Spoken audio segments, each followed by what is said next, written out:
Welcome back to another episode of your favorite podcast, What the Art, with your hosts, Naomi, Jimena, and Santiago. Today, we're going to take a look at the great Yves Klein and his blue feeling, if you know what I mean. But why is this man's art classified as conceptual art? Let's remember that this was a new way of classifying art that emerged in the 60s, which is main objective is to give vital importance to the predominance of conceptual foundations rather than the formal part of the work itself. So, with the intention of representing the aspects of human existence, he created multiple blue monochrome pieces, 10 in total. Each of them were similar in dimensions. They all have the same color, but their difference is that they have different prices. One of them costs $3,300, another one cost $3,000, and the most expensive one sold for $21 million. The first one to sell was, of course, the $21 million one, and according to the Museum of Modern Art, there is only one piece remaining and it is not on the market, so it is priceless. So he presented these pieces in 1957 in Italy, Milan, with the prices on view. The wealthy high-class people who attended the gallery, although the art pieces looked the same, treated each piece entirely differently and chose to buy those pieces with the highest price, as if the most expensive price was the more beautiful or more art, reducing their artistic appearance to their price. The more expensive, it's more valuable. And this, ladies and gentlemen, is why Yves Klein is a conceptual art artist, because he was able to play with the concept of money rather than the art itself in order to prove that the economic value was heavier than the art, and proving to the artistic society that art was becoming more of a market than a way of expression.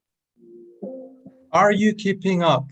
Well, I hope so, because now we're going to talk about the motivation behind the proposed monochrome.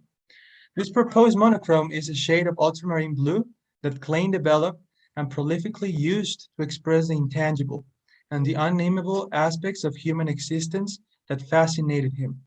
His work is particular not only for the exact color, but the binding agent that gives the work a nice touch.